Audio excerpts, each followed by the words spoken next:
박정원 원장님으로부터 이 강의에 초대를 받았을 때 원래는 제가 지난 1년 동안 이어온 그런 강의 연장선상이라고 생각했어요. 근데 특이하게 제가 지난해에 개인적으로는 이 처음으로 세계는 지금이라는 아까 소개받았던 그 프로를 처음 맡게 됐고, 그리고 지난해 1월에 지금 거의 1년이 좀 지나고 있는데 처음으로 책을 한번 내게 됐습니다. 그래서 아까 소개드려서 발견하는 시간이라고 생각해 참고로 이 책은 오늘 가장 활발하게 참여해 주시거나 가장 저에게 많은 웃음을 따뜻하게 보여주시는 분께 제가 선물을 드리는 것이 되고요. 그러다 보니까 사실 이 책을 내고 나서는 제가 강의를 기자지만 많이 하게 됐었어요. 그전에는 강의 기회가 많이 없다가. 근데 그 책으로 강의를 우리 맘센터에서 하고 그 인연으로 이제 박재현 교수님께서 저를 초대해 주셨는데 사실은 그 강의인 줄 알고 제가 내일 가서 한번 해보겠습니다 라고 이야기를 드렸거든요. 그런데 그 강의가 아니고 제가 하는 프로그램에서 세계가 어떻게 돌아가는지를 얘기해달라고 하신 거예요. 제가 우리 여러분들에게 고백을 드리고 싶은 게 있다면 사실 저는 그래도 그동안에는 유학도 갔다 오고 또 워낙에 전공 자체가 제가 국문학과를 나왔는데 그러다 보니까 해외 문제에 관심이 많아서 외국들을 많이 겪을 기회가 있었어요. 그런데 특이하게 이 프로그램을 맡고 나서는 이게 위클리 프로그램이다 보니까 매주 자리를 지켜야 되는 그런 제약이 생겼습니다. 그래서 이것해야 주말에 근교 인물을 마냥 잘한다고 그럴까? 그러다 보니까 사실 특허하고 세계는 지금이라는 그 엑셀을 갖고 있지만 그렇지만 막상 세계에 대해서는 외신이나 책이나 이런 활자를 통해서 접할 수 있는 기회가 없었어요. 그래서 사실 오늘의 가장 큰 저의 챌린지는 여기 계신 어쩌면 외국에서보다 훨씬 활발하게 드나드실 거고 또 그런 것을 직접 느끼시는 분들 앞에서 제가 얼마나 여러분들께 더 그 이상의 조건을 드릴 수 있을까 하는 게 저의 가장 큰 챌린지고요. 그 챌린지를 제가 어떻게 극복을 했는지를 말씀드리자면 오늘 이 자리에서 사실 세계가 너무너무 넓고 어떻게 제가 그 세계에 대한 정보를 여러분께 이건가 드릴 수가 있겠어요. 그런데 한번 다 같이 생각해보고 돌아보고 점검해보는 자리가 되었으면 좋겠다.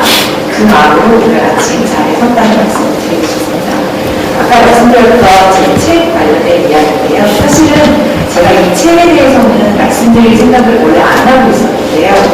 어떤 에피소드가 아까 여러분께 잠시나마 언급을 할 수 있는 기회가 있을 것 같고요. 그건 충분히 다시 설명드리도록 하고요. 아까 제가 이 자리에 서는 게 얼마나 떨렸는 얘기를 말씀드렸었는데 저는 이제 강의를 전문으로 하는 사람이 아니다 보니까 주로는 저보다 어린 사람들을 대상으로 강의를 해요. 그리고 이제까지 제가 했던 강의들 가운데 가장 챌린징했던 강의가 2015년 9월에 안나의 집에서 했던 강의였습니다. 그 시기에는 아주 따뜻한 분위기에서 하는데요. 저도 그럴 줄 알고 갔거든요. 그런데 어디보다도 냉랭한 강의였어요. 그리고 너무너무 눈높이를 맞추기가 힘들었습니다. 어쩌면 지금 제가 갖고 온 것보다 더 이상 그걸 왜 그랬었냐면 그날은 이제 드림업이라고 하는 프로그램인데 여기에 있는 이 아이들이 보시면 아시겠지만 위기 가정의 청소년들이었어요. 나이는 9살부터 고등학생에 이르기까지 소위 가출 청소년 그리고 부모가 있지만 그 부모가 아이들을 품어줄 수 없는 그런 사람들. 그러다 보니까 이 아이들에게 제가 평소에 강의하는 내용을 가지고 세상이 이렇다 그리고 기자가 되려면 또 언론이 되려면 이렇게 하면 돼 라고 강의했는데 아이들의 눈빛이요 아무런 느낌이 없는 거예요. 무슨 소리 하고 있어? 그게 뭔데? 이런 아주 예민한 거예요. 그래서 한 30분 되기 전에 제가 굉장히 긴장을 하기 시작했고 내가 무슨 말 하고 있는 거고 나는 누구 여기 어딘지 모르겠다 이런 생각을 하게 됐었는데 나중에 알고 보니 이 아이들은요 꿈이요 기자, 언론인, 의사, 변호사, 화가 이런 게 아니고요 메이크업 아티스트 그리고 강아지 이렇게 목욕 시켜주고 그 다음에 미용사 그 다음에 미장원에서 일하고 싶고 정말 그냥 출발은 다르고 또 다른 사람들이었던 거죠. 어쩌면 그런 아이들에게 더 주입을 업해주기 위해서 저를 비롯한 제 친구들한테까지 기회가 왔었지만 사실상 이 자리는 제가 이 아이들하고 아무런 소통을 하고 못했던 그런 자리였어요. 처음 만나봤던 그런 사람들, 그런 청중이었는데, 이 아이들에게 제가 갔을 때 저희 개인적인 경험을 잠시 더 나눠드리고 있는 거예요. 아이들에게 갔을 때 제가 느꼈던 건 제가 가르쳐 주려고 갔는데요. 제가 제일 많이 배워왔어요. 네, 제가 정말 가르쳐 주려고 이 아이들에게 갔는데 너무 힘든 시간을 통해서 그 이후에 제가 가장 많이 배웠구나. 저런 아이들과 직접 접하고 그냥 이렇게 표면적인 이야기가 아니라 인덱스한 이야기를 나누면서 제가 이 얘기를 왜 이렇게 긴 시간을 하였는지는 잠시 후에 또 다시 설명드리도록 하겠습니다. 그래서 오늘 어떻게 강의를 해야 하나 고민을 했는데 두 분이 답을 주셨어요. 저를 초대해 주신 박재범 원장님께서 특허하고 세계인식을 리뷰를 했다.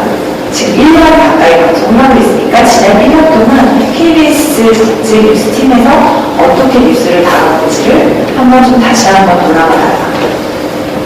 그리고 정말 우연치 않게 바로 엊그제 문재진 회장님의 활동 있게 되었습니다. 그런데 더 어려운 질문을 받았죠. 여기 계신 분들은 지식은 이미 차고 넘치신다. 그러니까 감동이 있는 강의를 해달라고. 정말 저는 너무 싫었습니다. 진짜 그날 어떻게 저를 감동을 시킬 수 있을까. 정말 훨씬 더 경험도 많으시고 깊으신데 어쨌든 한번 해보겠습니다. 그래서 제가 두 파트로 구성을 해봤습니다. 일단 저희 프로그램의 제목인 세계는 지금 특파원보고는 오늘은 아니겠죠. 제가 특파원이 아닙니다. 그리고 또 한 가지는 세상은 지금이에요. 오늘 이 자리에서 나가실 때 세계가 그랬네. 내가 생각한 것처럼 또는 이런 부분에 대해서 더 생각을 해봐야겠다. 그렇게 생각을 하시고 나가시고 또 세상은 지금 물론 저보다 더 넓은 세상을 경험하셨겠지만 제가 경험했던 세계 중에 세상 중에 혹시 경험하시지 않은 세상이 있다면 그런 세상에 대해서도 한 번쯤 생각하시고 나가실 수 있으면 제가 오늘 여기 이 자리에 섰던 의미가 있지 않을까요? 저희 프로그램이 목요일입니다. 매주 토요일 밤 9시 40분부터 50분 동안 방송이 되고요. 일요일 아침에 7시 10분부터 재방송이 돼요. 일주일에 2번 방송이 되는데 위클리 프로그램이고요. 그리고 보신 분들은 아시겠지만 어쨌든 패널분들을 모시고 그 중에 가장 중요한 이슈들을 인덱스하게 다루는 코너와 잘 모르는 부분들을 KBS의 전 세계에 흩어져 있는 네트워크, 특허 네트워크가 현지에서 취재를 해서 이슈들을 찾아내는 그런 형식으로 구성이 되어 있어요. 근데 이 특허하고 세계는 지금이라는 프로그램은 사실 저희는 자부심이 있습니다. 굉장히 일찍에 있고 그다음에 보도국 프로그램이다 보니까 사실 예산은 굉장히 한정적이긴 하지만 저희들은 나름 공영 방송으로서 그래도 세계에서 무슨 일이 일어나는지를 일주일에 한 번씩은 앨범을 해서 진행해준다. 그리고 그것들을 굉장히 좀 소화할 수 있게끔 사람들한테 소개해준다. 그리고 그런 프로그램이 나름 공영방송이 아니면 할 수 없다. 첫 번째는 그 특허를 전 세계에 가지고 있는 그런 네트워크가 한국에서도 그렇게 많지 않고요. 두 번째는 사실은 조금 슬픈 부분인데 시청률과 관련된 부분이에요. 이 시간대에 다른 채널을 보시면 연예가 중계 또는 드라마를 하고 있거든요. 주말 저녁에. 그러니까 당연히 그런 프로그램들이 저희보다 생리적으로 시청률이 높을 수밖에 없어요.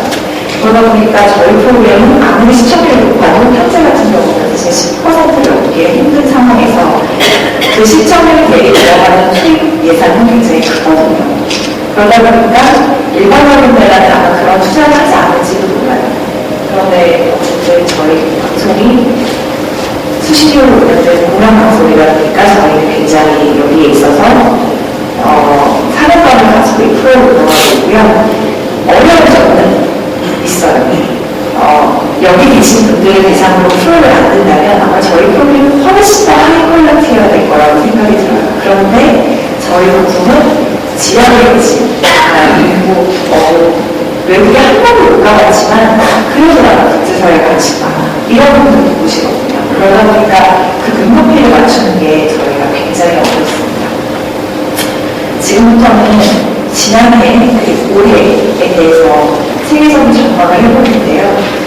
굉장히 거창한 이유하고 달리 사실은 제가 지금 가장 어려운 시기에 여러분들과 세계라는 주제를 자리에서 하는 거예요.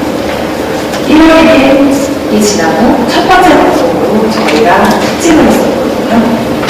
지난 2016년을 마무리하면서 영상으로 세계라는 걸로 저희가 영상 실력으로 지난 한 해를 보내고, 그리고 올해는 이제 다시 2017년을 전망하는 그런 특집 프로그램을 마련했었습니다. 그때 뭔가 결론을 내려주고 싶은데 결론을 내릴 수가 없는 거예요. 그리고 아까 제가 말씀드렸다시피 정말 감동을 드리고 싶은데 감동을 드릴 수가 없어요. 너무 신나하기 때문에. 저의 얘기가 아니라 수많은 언론에서, 그리고 저희 방송에 나왔던 많은 교수님들께서 말씀해 주시기를 올해를 한마디로 정리한다면 정말 그야말로 불확실성의 시대다. 우리 앞에 놓여있는 거는 2016년에 설과사고 했던 일들이 목도가 됐고, 그래서 지금 2017년에는 그 일들이 이제 실제로 일어나고 심화됐는데 과연 어디로 갈 건지를 알 수가 없다라는 결론이었습니다. 그래서 불확실성의 시대라는 걸로 저희가 저희 프로그램의 결론을 내셨었어요. 지난해를 돌이켜보면 제일 기억에 남는 국제적인 사건이 뭐가 있으신가요? 2016년에. 다 아시는데 대답 안 해주시는 거죠? 그렇죠. 트럼프. 네. 예상하시는 분 계세요? 혹시? 제가 정말 궁금해서 여쭤봅니다. 트럼프가 대통령이 될 거다라고 혹시 예상하시는 분 계시나요? 많으시죠? 네, 맞아요. 근데 그야말로 샤이닝 트럼펫이 있었던 건지 그렇게 생각보다 좀 설마라는 감정이 많았던 건지 주변에서는 아주 강하게 당시에는 또 얘기해 주시는 분들이 많이 없었어요. 단 미국에 계셨던 분들이 가끔 저한테 메일로 양 기자는 힘이 좀 센 것 같은데 트럼프가 될 가능성이 실제로는 있는 것 같아. 이렇게 얘기를 해주셨던 분들이 실제로 계셨어요. 그럼에도 불구하고 저희들은 어쨌든 미국 주요 언론들에서 나왔던 여론조사의 내용뿐만이 아니라 이제 또 한국에 계신 국제정치학자분들 가운데 트럼프가 그래도 되지 않지 않겠냐라는 이야기를 하시는 분들에서 결과적으로는 사실 약간 후회되는 부분이 있죠. 저희가 너무 강하게 트럼프가 안 될 거고 힐러리가 될 거야라고 얘기를 했었기 때문에. 근데 어쨌든 트럼프가 지난해 대통령이 됐고요. 그럼 정말 예상하지 않았던 충격이라고 받아들여 지는 부분이 그렇지 않은 부분보다 좀 컸었어요. 또 어떤 게 있었을까요? 브렉시트가 있었고, 그렇죠? 그리고 저희가 이제 보통은 이 방송이 매주 목요일에 진행이 되거든요. 목요일 저녁에 녹화를 하는데 급한 일이 생기면 녹화에 반영되지 않았던 부분들을 반영하기 위해서 토요일날 바로 생방 체제를 전환을 해요. 지난해 생방을 했던 게 당연히 이제 트럼프 방송 같은 거 생방을 할 수밖에 없는 거고, 그다음에 브렉시트 목요일에 있었던 녹화를 전부 다 부활시키고 토요일에 전체를 생방을 하고요. 그 다음에 터키 테러, 그러니까 터키의 쿠데타 있었을 때 그때 저희가 생방송을 올렸었어요. 그래서 이제 그런 브렉시트를 비롯해서 터키 테러 영어들은 조금 그거보다 규모가 작지만 그런 일들이 많이 일어났었고, 그 다음에 남중 국해에서 있었던 미중 갈등은 지금까지 계속되고 있고, 그 다음에 IS 테러는 계속 뭔가 연속성은 없지만 동네를 바꿔서 방식을 바꿔서 계속 일어나고 있고, 그래서 뭔가 지난해 저희들이 미국 올림픽이 있었나 이런 기분 좋아하는 사건들보다 지난해 뭔가 설마 했던 일들 또는 이런 일들이 일어나지 않았으면 좋겠다고 하는 일들이 더 많이 일어났어요. 비단 뉴스의 속성은 좋은 뉴스보다 그렇지 않은 뉴스를 전하기 때문에 분명히 아니었습니다. 그리고 그로 인해서 그 다음에 이제 사람들이 생각했던 게 계속 이제 그런 경제적인 여파가 어떻게 될 거냐, 정치적 여파가 어떻게 될 거냐, 이제 그런 부분이었는데 그거는 어쩌면 누구보다도 저보다 더 어떤 여파가 일어날지에 대해서는 더 많이 생각을 해보셨을 것 같아서 제가 굳이 그런 부분에 대해서 여기서 오늘 언급을 드리려고 하지 않고요. 다만 제가 오늘 한 가지 이제 나중에 남겨드리고 가고 싶은 건 있었어요. 그 부분은 잠시 후에 설명을 드리겠지만 이 사회가 의미하는 게 뭘까? 그리고 그럼 이 사회에서 우리는 다른 사람들, 우리보다 조금 위해서 지식이 없거나 지식에 대해서 갈거없는 사람들을 어떻게 끌어가줘야 될 것인가 라는 부분에 대해서 이야기를 드리고 싶었습니다. 일단 박재원 원장님께서 저희 프로그램을 리뷰로 하셨기 때문에 제가 좀 수치를 가지고 왔는데요. 저희 방송이 일주일에 하나씩이기 때문에 지난해 4월을 시작해서 38회 방송이 진행되고 이제 올해 이번 토요일에 39회가 나갈 거예요. 그리고 항상 나갈 때마다 5개의 주제가 크게 나가기 때문에 저희가 회당 거의 5개씩 잡으면 지금 38회인데 200개 가까운 주제가 지금까지 다뤄졌는데요. 그 중에서 물론 저희 편집진의 권한을 합니다만 퍼센티지를 봤을 때 주제가 어떻게 나눠졌는지를 제가 세봤어요. 5개씩을 38회 분량을 쭉 세봤더니 미국 대선, 미국에 관련된 주제가 50% 가까이 되더라고요. 100개는 조금 안 됐지만 94개 정도가 미국에 가까운 주제였습니다. 그 중에 3분의 1 정도는 다양한 부분이었어요. 뭐 미국이 환경건설 대상을 지정했다, 또 미국에서 운영수익이 떠서 굉장히 소비력을 향상되고 있다, 또 디트로이트에서 자동차 산업이 예전보다 지금 다시 살아나고 있다, 이런 것들을 이제 특파원들이 리포트로 진행을 했던 것 이외에 미국 대선이 어떻게 될 건지, 그 전에 이제 정책부터 시작해서 이후에 당선되고 나서 어떤 방향으로 가고 있는지, 또 흑백 가이드 같은 게 있었고, 그런 부분들을 다 어울리다 보니까 그 오바마에서 트럼프 넘어가는 그 트랜지션에 미국 대선이 기사가 집중되면서 그때 거의 3분의 2는 당연히 미국 대선에 집중이 됐고요. 그게 98건 정도가 됐고요. 그 다음에 그 다음을 이어서 당연히 중국이었어요. 중국은 뭐 말도 안 되는 그런 외관 공사 시스템 이런 것부터 시작해서 탐관도시에 저희가 구조조정이 얼마나 심각하고 그게 지금 중국의 첨단 실업과 또 작년 실업과 어떻게 관련이 되는지 이런 경제적인 어떤 리포션 기사와 맞물려서 또 올해 있을 가을에 9월에 있을 19차 공사장 대회를 전망해보는 시진핑의 정주 체제는 어디로 가나, 남중국 패권은 어떻게 가나. 그래서 이런 부분들까지 하다 보니까 이제 중국이 그 나머지에서 한 30% 이상 차지하는 거고.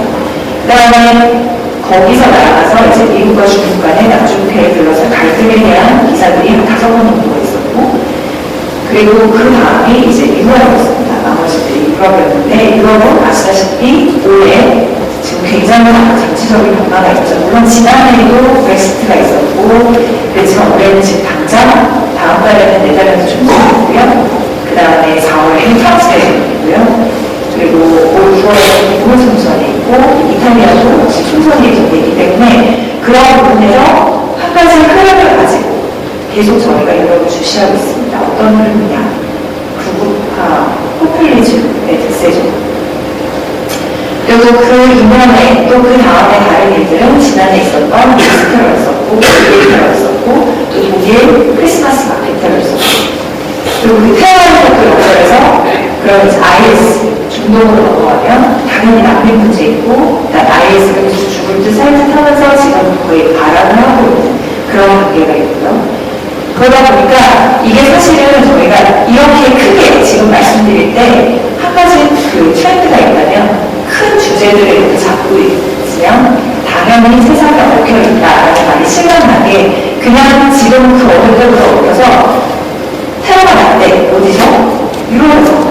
왜? 화해에서 나오냐? 거기에 이민자 문제가 있고 난민 문제가 있고 얘네가 왜? 그럼 거기에 이제 중동 문제가 뒤에 배경이 되는 거예요. 근데 언제부터 그렇게 됐는지를 따져보면 사실 그렇게 물론 역사적인 배경은 깊지만 그것들이 이렇게 나오기 시작한 거는 사실 시리아 내전을 계기로 보면 그렇게 오래된 것 같은데 정말 이거를 저조차도 리뷰를 하다 보니까 진짜 저희들이 왜 이렇게 유럽 기사가 많지, 왜 이렇게 중국 기사가 많지, 왜 이렇게 미국 기사가 많지 했을 때 그거에 단 하나가 아니라 진짜 그 안에 너무나 많은 다른 세계, 다른 편에서 일어나는 기사들이 엮여있다라는 거를 저도 다시 한번 깨닫게 됐어요. 이제는 그렇게 전 세계랑 정말로 연결이 돼서 그것들을 저희가 이렇게 하나하나씩 분해하기가 힘든 그런 상황으로 갖고 있는 상황에서 제가 이 MC를 맡고 패널들이랑 같이 이야기를 하다 보니 때문에 저희들이 너무 이쪽에 기사가 집중되는 게 아닌가라는 그런 균형 감각에 있어서 고민을 할 때가 있습니다. 그럼에도 불구하고 어쨌든 그 하나하나를 뜯어나가다 보면 저희들이 진짜 문제의식을 가질 수 있는 그런 소소한 그림을 하나 가져왔거든요. 이게 지난해 미국 대통령 선거 결과 지도였어요. 이미 다 아시겠지만, 네, 이런 선거인단을 획득해서 힐러리 클린턴이 잡고요, 도널드 트럼프가 이겼습니다. 저는 이날 하루 종일 스튜디오에서 미국 대선 투표를 진행하느라고 정말 밖을 알아보지 못한 채 거의 10시간 가까이 스튜디오에 있었어요. 언제 들어갈지 모르니까. 제가 담당했던 역할이 각 주의 선거인단을 어떻게 확보하고 있는지를 시시각각으로 이 터치스크린으로 전해주는 그런 일이었는데요. 처음에는 주들이 이렇게 아무 생각이 없죠. 선거인단이 어디가 되는지 모르니까. 그러다가 이제 민주당이 선거인단을 다 가져갔다라고 결과가 나오면은 파란색, 그 다음에 공화당이 가져갔다라고 결과가 나오면 빨간색, 저희들이 이제 이렇게 색칠을 해가면서 점점 추이의 변화를 보여주고요. 아시다시피 중간에 스윙 스테이트가 이번 대선에서 어디로 넘어갔거든요. 그래서 회색으로 표시했던 그런 주들이 굉장히 많았었는데, 이게 시간이 가면서 그 스윙 스테이트들이 하나씩 둘씩 빨간색으로 변하기 시작했어요. 심지어 저희가 파란이 될 거야라고 예상했었던 플로리다 같은 히스패닉이 많으니까 당연히 민주당이 될 거야 라고 생각을 했는데, 의외로 그 히스패닉들은 자기들은 그런 조건을 가졌는데 또 다른 히스패닉들이 들어온 걸 굉장히 싫어했던 거죠. 그래서 자기네들이 일자리가 줄었다는 거를. 그런 어떤 약간 이기주의적인 면모를 보이면서 라고 분석이 되는데, 플로리다마저도 결국은 공화당에 우승을 했습니다. 근데 이거를 이제 시시각각 제가 보면서 느꼈던 점이 있어요. 저는 처음에 설거지를 했었던 분들이 빨간 모습을 변해가고 러스트레이트라고 하는 저 지금 500원에서 지역들이 사실 오바마가 대통령 됐을 지난 대선 때는 아니었었는데, 그것들마저 공화당이 되는 걸 보면서 아, 이거 트럼프가 진짜 되겠다 예상을 했었는데, 그러면서 그 다음에 제 마음에 들었던 생각은 어떡하지? 큰일 났네 라는 생각이 저도 모르게 들었어요. 보시면 이 왼쪽에 있는 이 부분, 캘리포니아를 중심으로 한 저 부분, 그 다음에 오른쪽에 있는 저 뉴욕을 연관으로 한 저 부분, 파란색으로 되어 있죠. 너무나 유명하게 나눠지죠. 두 부분 다 아주 부자한 지역들이고 아주 깨인 지역들입니다. 왜? 캘리포니아를 연관 이 지역 부분은 IT 벨트, 실리콘밸리도 다 저기 있고요. 굉장히 그 소위 똑똑하고 잘 나가고 쿨하고 부자인 사람들이 사는 곳이에요. 이곳이 또 어떨까요? 뉴욕. 전통적인 부자들이 사는 곳이죠. 굳이 따지자면 금융부자들, 그 다음에 이쪽은 IT 부자들이 사는 곳이에요. 이렇게 부자 엘리트들이 사는 곳들은 파란색, 이쪽도 파란색. 그런데 소위 플라이오버 스테이트라고 하는, 가본 플라이오버 스테이트가 아시겠지만 이름은 들어본 적이 있는데 가본 적은 없고 맨날 비행기로 날아가는 어떤 요 중부에 있는 지역들, 캔자스, 켄터키 이런 지역들, 여기는 빨간색이거든요. 다. 정말 거의 다. 그래서 트럼프가 되게 좋습니다. 그래서 제가 마음에 들었던 생각은 이걸 보면서 어떡하지? 배우고 똑똑하고 그리고 어느 정도 인식도 있고, 왜? 경제적인 여유가 있으니까. 그런 사람들이 사는 지역에서는 힐러리가 대통령이 되길 바랬는데, 그렇지 않은 사람들이 사는 지역, 잘은 모르겠지만 굉장히 시골스럽고 굉장히 고집세고 뭔가 나도 잘 경험해보지 않았던 주위 사람들은 트럼프가 대통령이 되길 원했네. 이거 어떡하면 좋지? 뭔가 이상함을 꿈꾸고 사람을 만나는 사람들이 원했던 대통령과, 그래도 내가 예상보다 예측 불허에 어려운 점이 많을 것 같은 상식적이지 않은 그런 대통령이라고 여겨지는 트럼프를 뽑은 주가 이렇게 극명하게 나눠지면 큰일 난거 아닐까. 처음에 뭔가 미국이 잘못된 곳으로 가고 그래서 세계도 잘못된 곳으로 가지 않을까라는 그런 우려가 있었어요. 그런데 그 다음에 제가 받은 생각이 뭐냐면, 처음에는 똑똑한 사람들이 생각하는 게 옳다라는 그런 함정에 제가 빠져 있었던 거기도 하죠.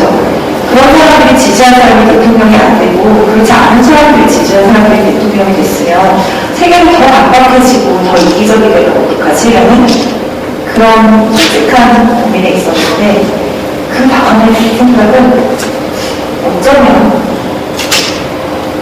이 미국의 양쪽 동안 그리고 서양 이쪽에 있는 사람들이 현실을 너무 모르는 게 아닐까라는 생각을 그 다음에 하게 됐어요. 만약에 여기에 중간에 있는 아까 플라이오버 스테이트라고 설명드렸던 이 동네에 있는 사람들도 여기에 있는 사람들처럼 먹을 게 해결되고 교육을 잘 받고 그렇게 되면 어쩌면 힐러리 클린턴이라는 선택을 할 수도 있지 않았을까라는 생각. 물론 정답은 그렇지만요. 제가 왜 그 생각을 하게 됐냐면요. 그 이후에 이런 얘기 들었어요. 뉴욕 월가에서 일했던 친구가 도널드 트럼프가 대통령이 된다는 얘기 들었을 때 누가 찍었어? 라고 주변에 물어봤어요. 도대체 누가 찍었냐? 주변에 찍은 사람이 없더라는 거예요. 월가 자기가 일하는. 그런데 알고 보니 이 사람들은 여기 플라이오버 스테이트에 있는 사람들하고는 맨날 얘기하고 맨날 말을 섞고 맨날 의견을 제시하고 그러지 않으니까 사실상 듣는 얘기가 한정적인 수밖에 없겠죠. 저도 마찬가지였어요. 제가 아까 처음에 안나의 집 아이들을 길게 설명을 드렸는데요. 사실 그 아이들을 만나기 전까지는 저도 한 번도 그런 사람들이랑 깊게 대화를 해보거나 그들의 위치를 알 수 있는 시간이 없었어요. 소위 다양한 경험을 하는 기자라는 저조차도 한 번도 그런 구직자들 분들, 그 다음에 택시 하시는 분들, 이런 분들은 정말 이렇게 속을 터놓고 무슨 생각을 하고 사시는지, 왜 그런 생각을 하시는지에 대해서 들어볼 기회가 굉장히 적었다는 생각을 했어요. 아마 그런 처분을 본다면 아까 말씀드렸던 이 플라이오버 스테이트에 있던 사람들도 그들도 실리콘밸리나 뉴욕에 있는 금융가 또는 실리콘밸리에 있는 그런 창업, IT 생태계에 편입이 돼서 그런 교육을 받고 그렇게 돈을 벌고 그런 삶을 영위하면 이들도 어느 순간에는 그렇지 세계의 영화가 중요한 거잖아. 다 같이 잘 살아야지. 파이를 키워서 나눠야지. 라는 생각을 당연히 하고 클린턴한테 표를 줬을지 모르지만 정말 이분들은 우리가 들었던 것처럼 워스트레이트에 있고 그리고 진짜 농업을 위협받고 자기 나라에 있었던 공장이 해외로 이전되면서 당장 내 아이를 가르칠 수 있는 돈이 없어지고 그러면 몰라. 트럼프 잘은 모르는데 그래도 트럼프한테 한번 해볼래. 저 사람이 일단 나한테는 뭔가 매력적인 제안을 하고 있잖아. 나는 내 눈앞에 있는 결과보다 과실에 먼저 관심을 갖을 수 있지 않을까. 그런 생각을 해주게 된 계기가 지난 미국 대선이었어요. 그리고 실제로 그 결과가 일어나게 어떻게 됐든 트럼프의 당선이라는 조금은 뜻밖의 결과가 나타나서 오늘날 우리에게 많은 것을 시사해주고 있습니다. 항상 이 지도를 볼 때마다 제가 느끼는 게 있는데 예전에는 어쩌면 목소리가 크고 조금 더 여유롭고 한 사람들이 그렇지 않은 사람들에게 조금 더 무관심을 썼을 수도 있을지 모르겠다는 생각이 드는데요. 갈수록 이런 식의 세계가 돼서 또 다른 의미에서 얽히는 느낌인데 그러면 여기에 있는 사람들이 결국은 대선 결과에 영향을 미치고 그 대선 결과가 지금 우리나라에도 세계에도 트럼프의 당선이 여기 미치는 파장이 클 때는 어떻게 보면 그게 빈부의 격차라고 할 수도 있고 지식의 격차라고 교육 기회의 격차라고 할 수도 있고 많은 부분에서 격차가 벌어질 수 있었고 내 주변에 있지 않은 사람들이라고 생각하고 살 수 있었던 사람들이 이제 더 그럴 수 없는 사람들이 되어가는 게 아닐까? 그럼 그 사람들의 존재와 그 사람들의 생각과 그 사람들이 왜 그렇게 생각을 할 수밖에 없는지 하는 부분들이 앞으로는 우리한테 더 미치는 영향이 많지 않을까? 그래서 가끔 제가 들었었던 그 사회의 약자 계층들을 잘 보살피는 게 어떻게 보면 그냥 피상적으로가 아니라 나중에 내 아이가 안전한 삶에서 살 수 있고 다문화 가정에 있을 때 진짜 너무너무 많은 그 엄마가 필리핀 엄마가 베트남 이런 아이들이랑 같이 살아갈 때 그때 그 사람들을 잘 보살펴주기에 어떤 사회적으로도 굉장히 더 큰 발전 방향으로 나아갈 수 있는 그런 기반을 마련해 줄 수 있는 데 있어서 아주 결정적인 역할을 할 수 있지 않을까? 그렇다면 이게 무슨 어떤 공산주의 같은 그런 평생이 아니라 그야말로 하인을 키우는 것과 동시에 이걸 어떻게 누군가가 소외감을 느끼지 않게 나눠줄 수 있을까에 대한 문제가 이제는 더 절박해지는 문제일 수밖에 없겠다라는 그런 생각을 제가 이 대선 활동을 진행하면서 하게 됐어요. 오바마가 고발 조사를 하고 써봤습니다. 트럼프 당선이 되기 전에. 물론 미국에서 오신 분들은 저한테 그렇게 얘기해요. 제가 트럼프 대통령 취임식 역사를 보고 어떻게 저런 역사를 대통령을 할 수가 있냐고 생각했어요. 저도 쓰겠다. 무슨 중학교 2학년 말할 때 영상을 봤었거든요. 제가 느끼기 어렵게. 근데 그 전에 있었던 오바마의 페어웨이 스피치는 정말 너무나 감동을 할 만큼의 그런 유명한 감동뿐만이 아니라 정말 시사하는 바가 많았습니다. 그 사람이 얘기했던 다 보셨을 거지만 저에게 감동을 주었던 세 가지는 이런 부분이었어요. 제일 큰 결론은 민주주의는 위험하다. 우리가 민주주의를 당연하게 생각할 때. 두 번째는 지도자를 탓을 때 그 지도자를 혹은 유권자로서의 책임을 생각하기 전에 무조건 지도자를 탓하지 마라. 트럼프를 겨냥하고 한 얘기죠. 그러니까 트럼프에게 시간을 주자라는 걸로 받아들여졌어요. 세 번째, 부시가 나에게 정권 이양일 때 최선을 다해줬던 것처럼 나도 트럼프에게 정권 이양에 최선을 다하겠다. 조국을 위해서. 이 세 가지 부분이 굉장히 시사하는 크다라고 느껴졌어요. 우리 현실에 있어서는. 민주주의들이 특히 오늘날처럼 굉장히 어지러운 정국 속에 민주주의는 민주주의를 당연하게 생각할 때 제일 크게 위협받는다라는 결론과 지도자를 무조건 탓을 하기 전에 그 지도자를 뽑았던 유권자로서의 책임, 내 책임을 먼저 좀 돌아보라는 부분, 그리고 다른 정말 원하지 않았던 어떻게 보면 굉장히 미운 트럼프가 대통령이 됐지만 그래도 정파를 떠나서 국가, 조국을 위해서 그 사람에게 내가 정권 이양에 최선을 다하겠다라고 국민들 앞에서 약속을 하는 그런 부분들이 굉장히 정말 성숙한 리더십이라고 여겨졌습니다. 대통령과 관련해서는 이거는 세계화를 세상과 관련된 얘기인데요. 제가 저의 경험을 한 가지로 나누고 싶은 게 있어서 제가 미국에 갔을 때 국제 루터리 장학생 그룹을 갔어요.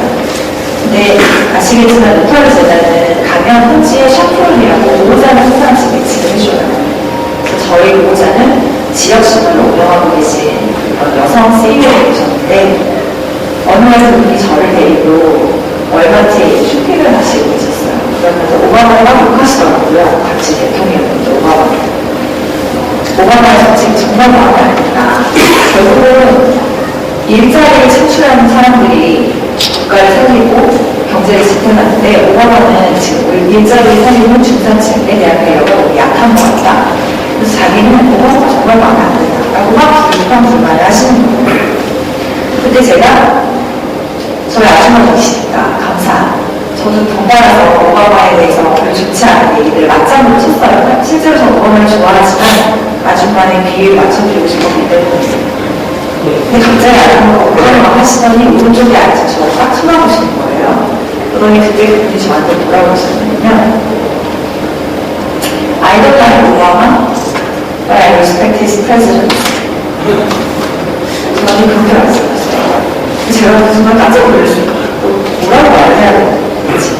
근데 그 말이 너무나 기억에 남았어요. 그래서 집에 와서 저 써봤습니다. 그 얘기. 이게 무슨 뜻일까? I don't like Obama, but I respect his president. 그 얘기가 그 이후로 많이 떠오르요. 그리고 아무리 미국이 어떤 면에서는 미국도 훨씬 못하고 어떻다 하지만 그 이야기를 떠올릴 때가 정말 많이 있었어요. 그리고 그게 성숙한 민주주의가 아닐까? 어떻게 하면 프레지던트의 개인을 레벨과 프레젠시라는 개인 레벨이 아닌 그 상위에 있는 그 레벨을 떨어뜨려서 사람들한테 인식시켜줄 수 있을까? 힘들겠죠. 훌륭한 프레지던트가 나오지 않는 한은 사실 그 프레지던시에 대한 리스펙트는 그렇게 쉽게 설명될 수 있는 부분은 아닐 것 같아요. 이해하게 하기도 쉽지 않고. 아직까지도 그 부분에 대해서는 많이 그냥 생각하고 사는데 어떻게 해야 될지는 저도 잘 모르겠습니다. 그냥 기회가 될 때 그런 부분에 대한 저의 이야기를 나눠줬어요. 세상과 관련된 부분, 지금부터는 좋은 강의의 감동을 시작하려고 노력할게요. 그 전에 있었던 분들은 사실 우울한 분들이라서 그리고 또 얼마든지 정말 저보다 훨씬 더 많은 소스와 기사를 찾아보실 수 있을 거라는 전자에 또 필요하시면 제가 그냥 매주 레퍼를 보내드릴 수도 있을 것 같아요. 어차피 저는 그렇게 하는 일이니까. 제가 이 프로라는 이야기를 써놨는데요. 역시 또 저희 이관을 하나 한국으로 돌아오기 전에 꼭 해보고 싶었던 일이 있었어요. 유학을 마치고 한국으로 돌아오기 전에 저는 동부에서 공부를 했기 때문에 서부에는 거의 가본 적이 없었습니다. 근데 사실 오늘날의 트렌드를 이끌어간다고 하는 아까 미국 웨이스가 있었던 서부 지역으로 가보고 싶었어요. 그때 저희 학교에 있었던 제 친구들이 많은 수가 페이스북 역시 최고의 직장을 뽑고 있었고 구글도 너무 가보고 싶어요. 그래서 일단 가자. 거기는 가보지 않으면 여길 수 없겠다. 저도 갔어요. 팔로알토, 멜로바 이런 데 가가지고 이제 수송을 하기 시작했죠. 거기에 있는 한국 사람들. 그래서 결국 입성을 했어요. 어디일까요? 네, 그러면 사진 하나 볼거예요. 페이스북. 갔는데 그 카페테리아에 이거 두 개만 나왔는데 사실 4개 있었거든요. 그때 제 기억에 하나를 뽑아야 되는데 하나를 못 뽑게 된 거예요. 저 한 끼만 딱 이제 그 친구 따라갔는데 그래서 2개를 골랐는데요. 이 너무나 초이스가 많아가지고 음료수에 한 정말 손만 더 있으면 몇 개를 더 가지고 오고 싶을 만큼 제가 2, 3년 동안 미국에 살면서도 못 봤던 그런 드링크가 너무 많이 있어요. 근데 이게 이제 다 공짜였어요. 그리고 아까 보여드렸었던 여기도 이것도 사실은 이게 다가 아니고요. 인구 섹션이거든요. 이런 스테이션이 한 4개 정도가 열리고 상점이 있고 또 그때 무슨 뭐 코리안 데이 하면 뭐 한국 음식 나오고 이런 식으로 스시 데이 하면은 일본 음식 나오고 이런 것들이 있는데 제가 그 친구한테 물어봤어요. 너네 맨날 밥을 이렇게 공짜로 주냐? 그랬더니 맨날 공짜로 줘. 그래? 그러면 점심하고 저녁 점심 저녁은 저녁도 공짜로 줘. 아침도 그러면 어떻게 나는 심지어 퇴근할 때 신랑국까지 챙겨가 이렇게 얘기를 하더라고요. 우리 신랑국까지 이렇게 도시락박스에다가 챙겨가지고 간대요. 그래서 둘이 먹는데요. 아침, 점심, 저녁을 다 공짜로 주고 그리고 샌프란시스코에서 이 페이스북이 팔로알토까지 출퇴근을 하는데 한 40분 정도를 이제 캘리포니아 트레인을 타고 출퇴근을 하는데 교통비도 또 공짜로 준다는 거죠. 제가 그다음에 물어봤어요. 그러면 월급 받아서 어떻게 써?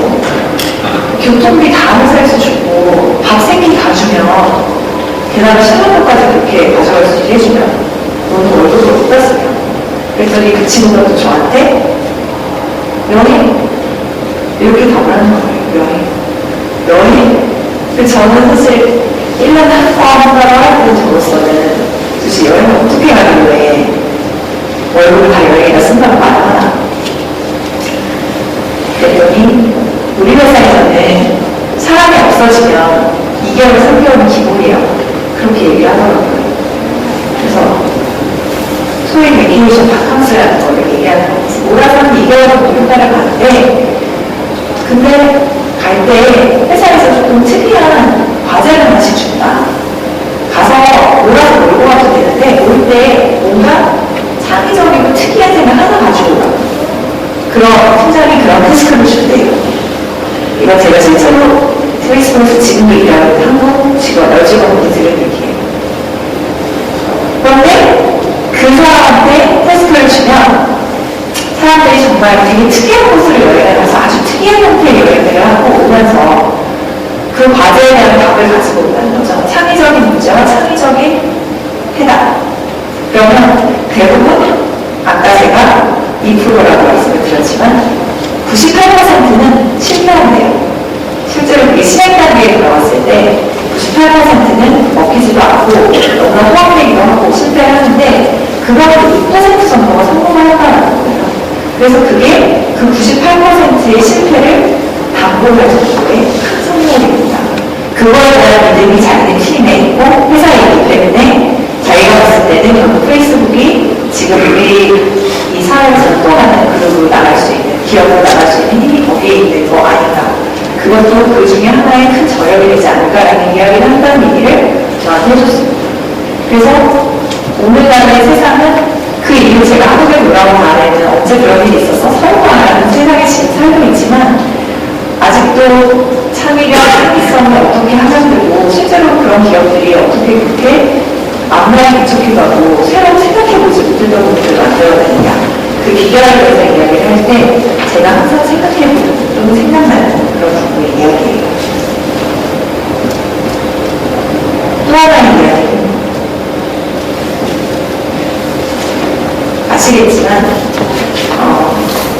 제가 강의를 배틀을 기록하는 어떤 크리스찬 교수님의 강의 이분은 사실 굉장히 많은 경우를 알고 계셨어요. 지금 경영학에서는 아인슈타인에 비교될 만한 누구지만 지금 현재 너무너무 고통스러운 시간을 스스로 겪고 계신 분이 제가 만났을 때는 머리가 없었어요. 왜냐면 당시에 이제 항암 관련 치료를 받고 계셨고 처음에 뵀었을 때는 한국말을 잘하셨거든요.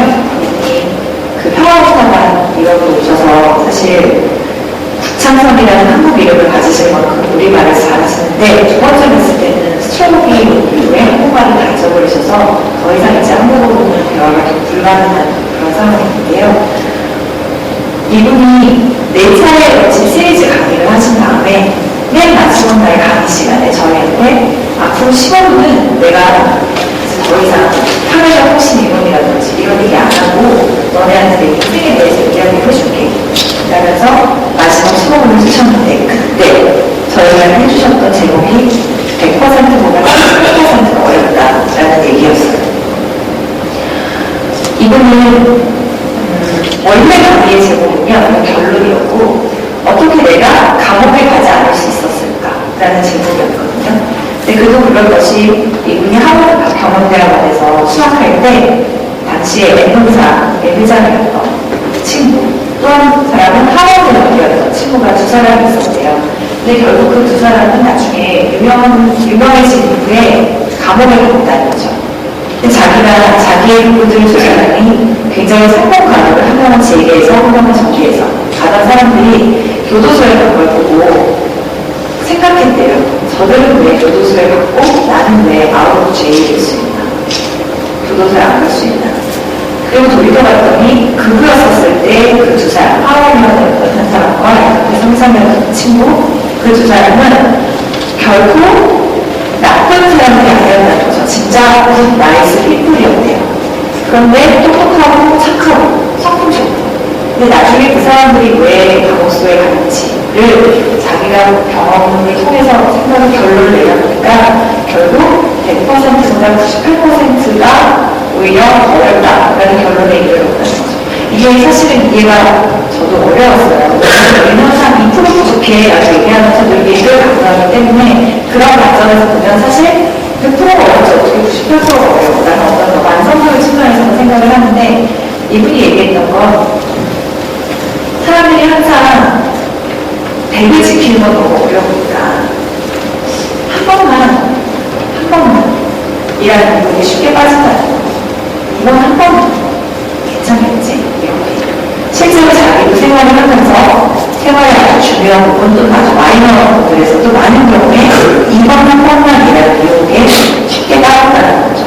그리고 그 유혹이 쉽게 빠지다 보니까 자기 경험상 98% 즉 100에서 한 번만, 두 번만 없고 한 번, 두 번 여기 빠지면 금방 그게 60으로 내려가지 결국 98에서 멈추지는 않는다. 차라리 힘들어서 초반에 나는 그냥 100 지킬 거야 라고 원칙을 고수하면 주위에서 저 사람은 얘기가 안 통해 또는 정말 무슨 뭐야 라고 비판을 받을지는 모르지만 나중에 어느 순간에는 주변 사람들이 오히려 저 사람은 원래 그래 라고 체념을 해버려가지고 그 사람을 도와주는 환경이 형성이 된대요. 마치 저희들이 술 안 마신다고 했을 때 처음에는 마셔 하지만 나중에 쟤는 술 안 마셔 원래 안 마시는 애야 뭐 마시면은 건강에 문제가 있다 이런 식으로 해가지고 하면 어느 순간에는 오히려 제가 술 안 마신다고 거절하기가 쉬워지는 그런 걸 그때 이야기를 해주셔가지고요. 사실 100%가 98%보다 훨씬 더 쉽고 오히려 98%가 더 어렵다. 그 이번 한 번만의 유혹이라는 측면에서 그 얘기를 해주셨었어요. 근데 그때는 사실 그게 그렇게 와닿지 않았거든요. 근데 오늘날 지금 특히 우리나라의 전국에서 제가 개인적으로는 사실 굉장히 잘된 일을 바랬었던 그런 굳이 이름을 말씀드리진 않겠지만 그런 정치인분들이 정말 너무나 뜻밖의 감옥에 가게 되는 그런 모습들을 보면서 이분이 해주셨던 강의의 제목이었던 내가 어떻게 내가 감옥에 가지 않고 살아가고 이제까지 살아올 수 있었나라는 그 제목 그리고 그걸 원인이 특별히 그 사람들이 아주 나쁜 사람이거나 못되거나 뭔가를 아주 큰 잘못을 해서가 아니라 어쩌면 발단에는 이번 한 번만의 그 유혹을 잘 견뎌내지 못했기 때문에 그것이 98%로 내려가는 것을 멈추지 않고 50%까지 결국은 떨어지고 그 이하로 떨어지면서 전혀 생각하지 않았던 일들이 일어나지 않았던 게 아닐까라는 생각을 해보게 됐습니다. 영상을 하나 보여드리고 싶습니다. 저는 가장 정말 신경 쓰시는 게 아니죠. 오늘은 우리가 안전하게 잘 보내주면 감사드립니다. 2월 1일 다른 날입니다. 몇 시간에 우리는 아침에 일어나서 오늘 시작해야지.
사랑하는 영역들이 세상을 믿고 알고 기부를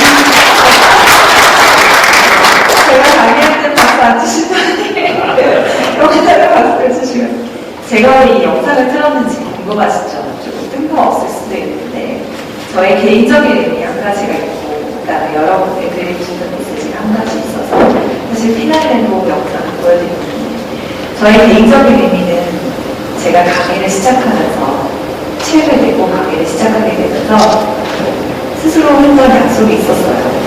저는 어차피 기자이고 저의 이야기를 가지고 책을 쓴 것도 아니고 그러다 보니까 많은 부분의 강의들이 남의 지식으로 그걸 이루어집니다. 그러다 보니 제가 그렇게 해서 얻게 되는 부가적인 수익이 있다면 그거는 흘려보내는 게 맞지 않을까라는 생각을 했었어요. 그래서 어떻게 흘려보내는 게 좋을지를 고민하다가 이 안나의 집에 김하정 신부님을 뵙게 되고 아까 미리 가서 청소년들이랑 연이 닿게 됐는데 그렇게 어떤 작지만 기부를 결심하면서 내가 아직도 강의를 하게 되면 그 책에서 나온 내용을 소개할 때는 항상 이 영상을 소개해드리겠다라는 약속을 스스로 했었어요. 저하고의 약속을 지키기 위해서 오늘도 이 영상을 나누는 얘기가 있고요. 두 번째로 왜 이 영상을 보여드리냐면 직전에 제가 100%가 98%보다 더 쉽다라는 말씀을 드렸을 때 사실 주변에서 원칙과 자신이 세운 소신과 약속, 스스로에 대한 약속의 100%를 지키면서 사는 분들을 찾아보는 게 정말 힘들었어요. 때로는 유연성, 때로는 여러 가지의 이유로 이해심의 면목으로. 그런데 이 김하정 신부님이라는 분은 제가 실제로 뵙고 반나라를 같이 살아왔거든요. 이분의 취재 때문에. 그때 느꼈던 건 정말 100%를 매일같이 지금은 이제 25년 이상 됐는데 그렇게 사는 사람이 실제로 있구나.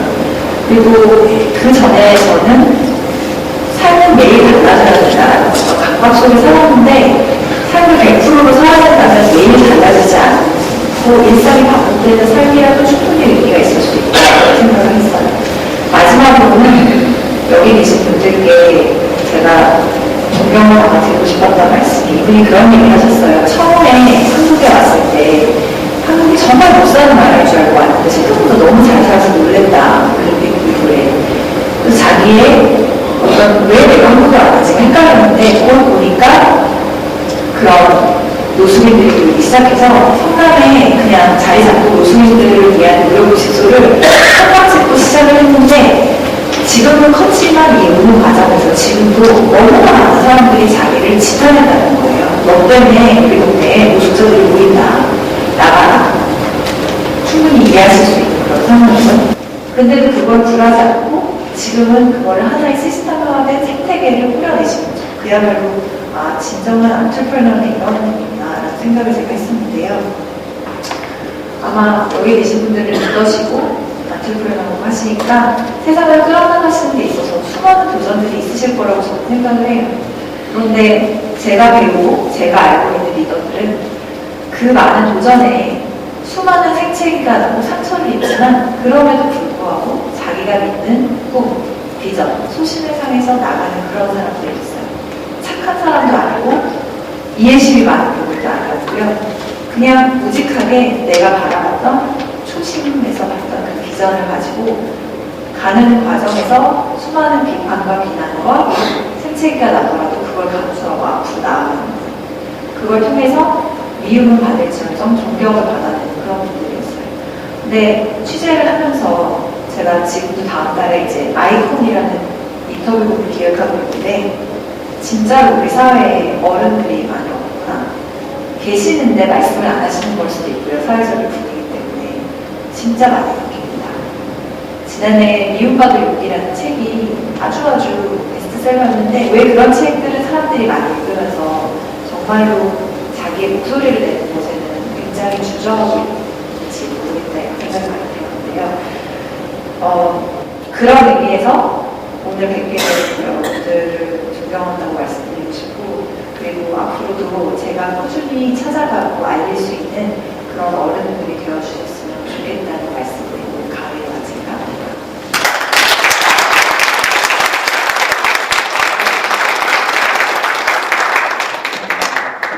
네, 저는 시간이 여유 있습니다. 네. 자, 오늘 저도 계속 깨달음이 있어요. 왜 교도소를 안 갔을까? 아주 중요한 건 그거밖에 안 되는 거예요. 다행히 안 갔구나, 지금까지. 앞으로도 가고 싶지 않습니다. 자, 정말 오늘 정보와 지식의 맥락 그리고 또 감동까지 보여주셨는데 질의응답 시간을 갖겠습니다. 편안하게 궁금한 사항 물어주시고 답변해 주시면 되겠습니다.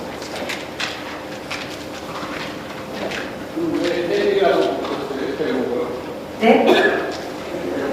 제목을 강의 처음에 제목을 왜 헬이라고 붙였나요? 제가 왜 헬?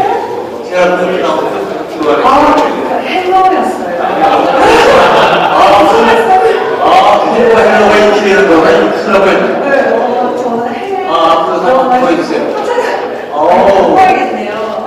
헬로 보여 다.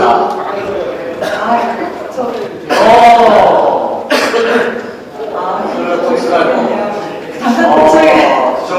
감사한 지적이. 아니, 중요한 지적을 해줬는데요? 네. 네. 하나 던졌네. 네, 제대로. 감사합니다, 지적. 자, 질문도 있을 수 있지만, 코멘트도 한번 사진. 이거요? 이거는 도안이에요. 사진이 아니라. 네, 제가 디자인 그 도안 중에 그냥 이 헬로 뭔가 이렇게 빛이 주는 그 이미지가 좋아가지고요. 우선 딸이 왜쭉 기록인가요? 당장 이것도 오늘 가서. 자, 제 질문도 받고요. 오늘 저 코멘트 필요할 것 같아서 신가수 대사님 한번 코멘트 해주세요. 들으신 소감.